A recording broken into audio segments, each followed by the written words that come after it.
Get out of my house. Victoria's voice echoed through the marble halls of the mansion, her perfectly manicured finger pointing at the door. I stood there, one hand resting on my 8-month pregnant belly, the other gripping the banister for support. This isn't your house, Victoria, I said calmly, watching her face turn an interesting shade of red. And I'm not leaving. My name is Olivia, and at 32, I found myself facing off against my mother-in-law while carrying her grandchild. The same woman who'd welcomed me into the family with fake smiles and backhanded compliments 5 years ago was now trying to throw me out of my own home. Marcus needs someone younger, someone who understands his needs. Victoria spat, her designer dress rustling as she moved closer. Emma's already 3 months pregnant, and she's only 24. You're practically ancient. The mention of Emma, my husband's mistress, should have hurt more than it did. But I'd known about her for months, quietly gathering evidence while Marcus thought he was being clever with his late-night business meetings and weekend conferences. And does Emma know about the prenup? I asked, watching Victoria's smug expression falter slightly. Or about the trust fund conditions? Victoria's eyes narrowed. What are you talking about? Marcus told me he had that prenup voided months ago. I couldn't help but laugh, the sound echoing off the high ceilings. Of course he did. Marcus has always been good at telling people what they want to hear. Just like he told you this house belongs to him. The front door opened and Marcus walked in, his suit slightly rumpled, Emma clinging to his arm. She was pretty and that young, trying too hard way, her baby bump barely visible under her tight dress. The triumphant smile on her face dimmed when she saw me still standing there. Mom, I thought you were handling this, Marcus said, not even looking at me. The man I'd loved for 8 years, who'd cried when we first heard our baby's heartbeat, couldn't even meet my eyes. Oh, she's handling it exactly how I expected, I replied, pulling an envelope from my pocket. But before anyone else tries to throw me out of my house, you might want to read this. Marcus snatched the envelope, his hands shaking slightly as he pulled out the documents inside. I watched his face pale as he read, Victoria peering over his shoulder. This can't be right, he stammered. What is it? Emma asked, her voice high and nervous. The house, Victoria whispered, her eyes wide with shock. It's in Olivia's name. Has been since before the marriage. I smiled, remembering the day my grandmother had transferred the property to me. Nana always said a smart woman protects herself. The prenup you thought you voided? That was a copy. The real one is filed with 3 separate law firms. But the trust fund, Marcus sputtered. My inheritance is contingent on you staying faithfully married to your first wife until your 10th anniversary, I finished for him. Your father wasn't as trusting as you thought, Marcus. He'd seen too many of his friends' sons waste family fortunes on younger women. Emma's grip on Marcus's arm loosened. You told me you were wealthy, she accused. That we'd live in this mansion after the divorce. He told you what you wanted to hear, I said, almost feeling sorry for her. Almost, just like he told me he was working late all those nights he was with you. Victoria stepped forward, her composure cracking. You planned this. You've been planning this all along. No, Victoria. I planned to build a life with your son. To raise our child in this house. You and Marcus were the ones with plans. I rubbed my belly as the baby kicked, drawing strength from the movement. I just made sure I was protected when those plans came to light. We can figure this out, Marcus said quickly, his eyes darting between me and Emma. We can come to some arrangement. The only arrangement, I cut him off, is that you have exactly 1 hour to pack your things and leave. All of you. The security team has been notified, and they know who owns this house. You can't do this, Victoria shrieked. That's my grandchild. Yes, it is, I agreed.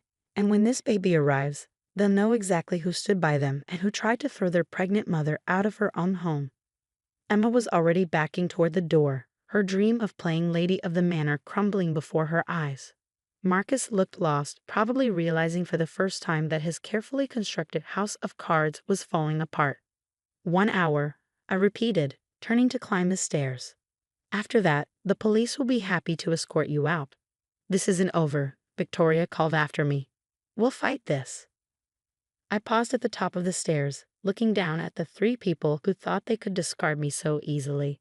You're right, Victoria. It's not over. Because tomorrow, the family lawyer will be delivering some very interesting documents to the trust fund managers. I wonder how they'll feel about Marcus violating every condition his father put in place. The silence that followed was deafening. I walked to my bedroom in my house, and sat in the window seat, watching as Marcus and Emma hurriedly threw bags into his car 30 minutes later.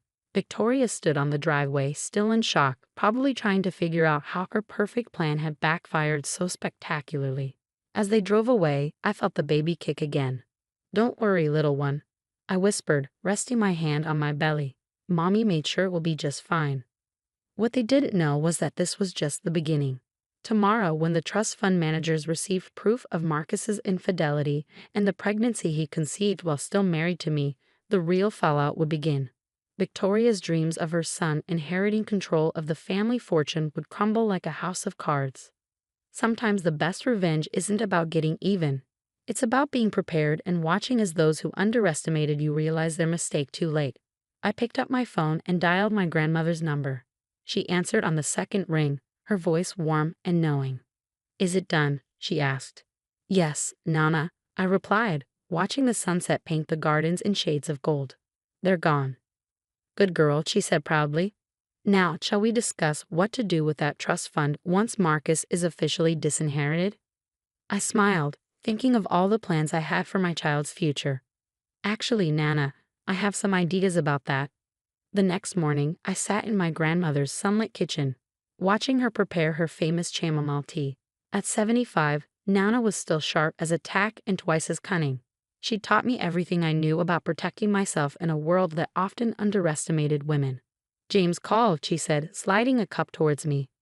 James was the family lawyer, a man who'd watched Marcus's father build his empire and had no patience for entitled sons who thought they could circumvent their father's wishes.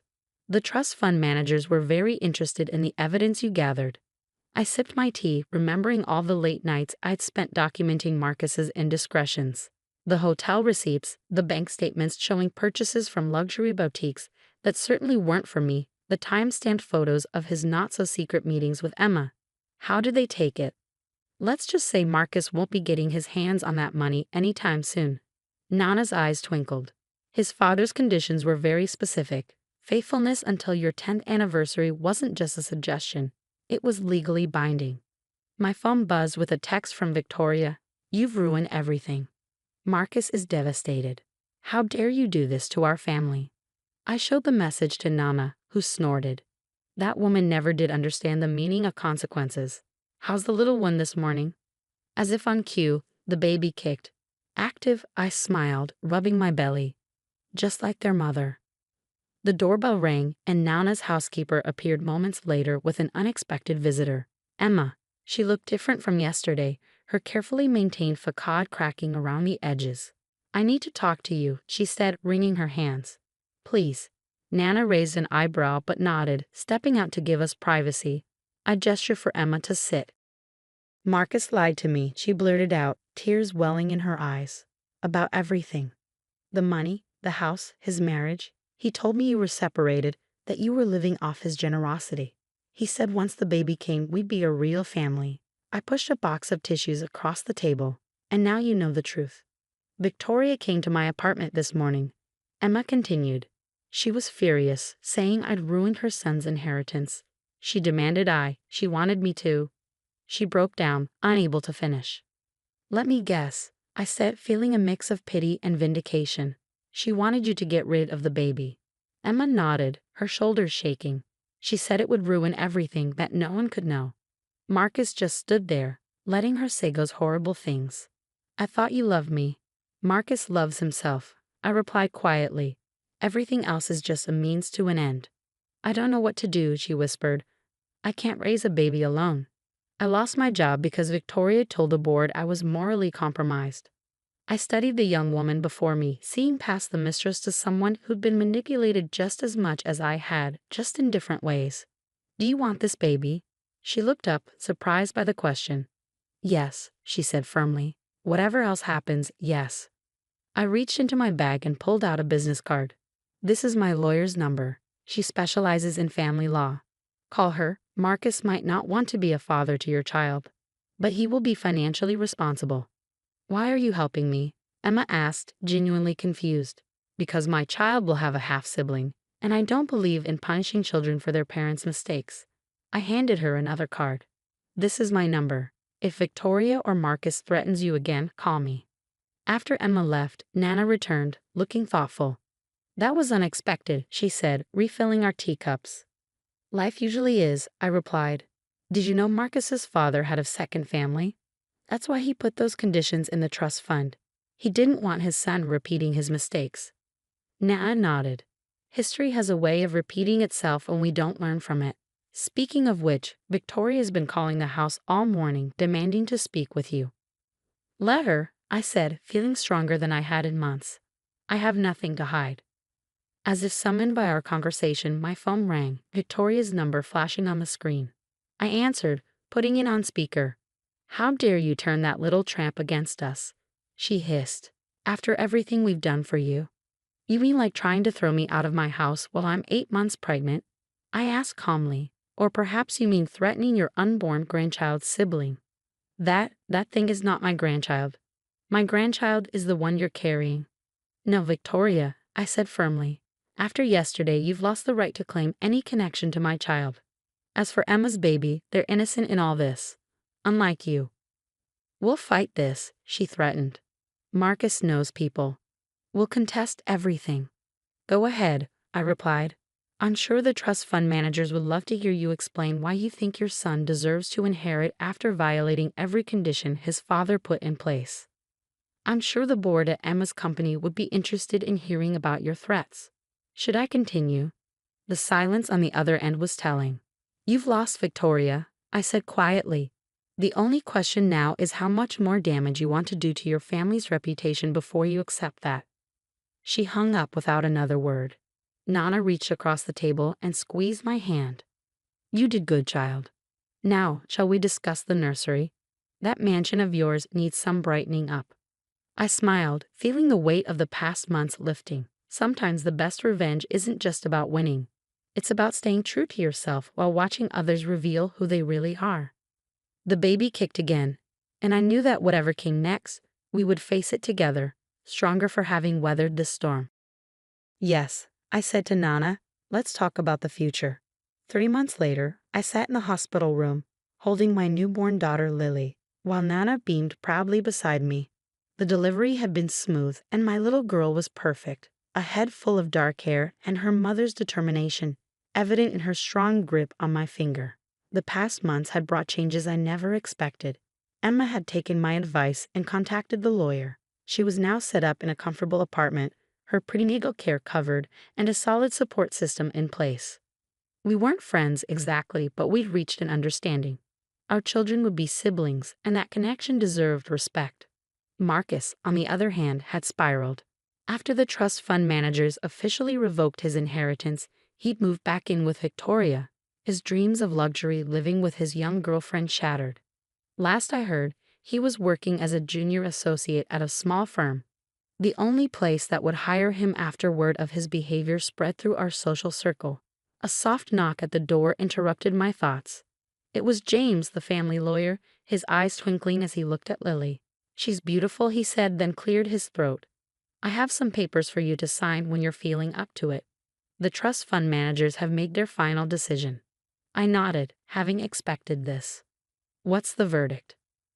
Given Marcus's violation of the terms and your grandmother's influence, they've decided to transfer the entire trust to Lily. He smiled.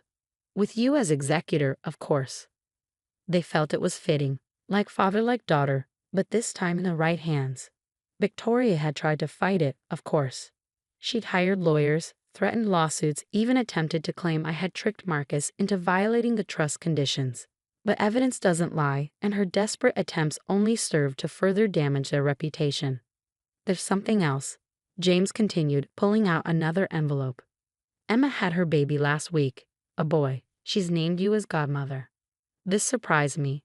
Emma and I had maintained a cordial relationship, but this was unexpected. Why? She said you were the only one who treated her with dignity when everything fell apart. James explained. She wants her son to have someone like that in his life. Nana squeezed my hand.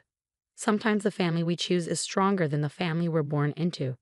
As if to emphasize the point, my phone lit up with a message from Emma, A photo of her son, tiny and perfect, with the caption, "Meet your sister, Lily." I looked down at my daughter, peaceful in my arms, and felt a surge of gratitude. Not for the money or the house or even the satisfaction of seeing justice served, but for the clarity this whole ordeal had brought. I knew now what kind of mother I wanted to be: strong, compassionate, and wise enough to break cycles of toxicity. Victoria had tried one last time to reach out, showing up at the mansion a week before my due date. She'd switched tactics, playing the repentant grandmother, claiming she'd only wanted what was best for her son. "You can't keep me from my grandchild," she pleaded. "No," I'd replied, "your actions did that. But if someday you can prove you've changed, really changed, maybe we can discuss supervised visits. Until then, Lily deserves better than what you did to her mother." Now cradling my daughter in the quiet hospital room, I knew I'd made the right choice. Lily would grow up knowing her worth, understanding that strength comes in many forms, and that sometimes the biggest victories come not from destroying others, but from rising above their attempts to destroy you. Nana took Lily in her arms, humming softly. "You know," she said, "your grandfather would be proud. He built his fortune hoping it would protect his family. Now it finally will." James excused himself, leaving us to our quiet celebration. As the afternoon sun painted the room in warm light, I thought about the future ahead. The mansion would be filled with children's laughter, not just Lily's, but her brother's too when he visited. There would be birthday parties and holidays where both children would be welcomed, where the mistakes of their parents wouldn't shadow their relationships. My phone buzzed one last time, a text from Marcus. "I'm sorry for everything. You deserved better." 5 years too late, but at least he finally learned something. I didn't respond. Some chapters are better left closed. Looking at Lily, I smiled. "Welcome to the world, little one. You're going to change it." And as my daughter gripped my finger with her tiny hand, I knew that sometimes the happy endings we get aren't the ones we planned for. They're better. Because they're earned, shaped by our choices, our strength, and our ability to rise above those who tried to bring us down. Nana was right. The family we choose, the boundaries we set, and the grace we show in victory say more about us than any revenge ever could. Lily would grow up knowing that story, understanding that true strength lies not in power over others, but in remaining true to yourself when others try to break you. And that perhaps was the greatest victory of all.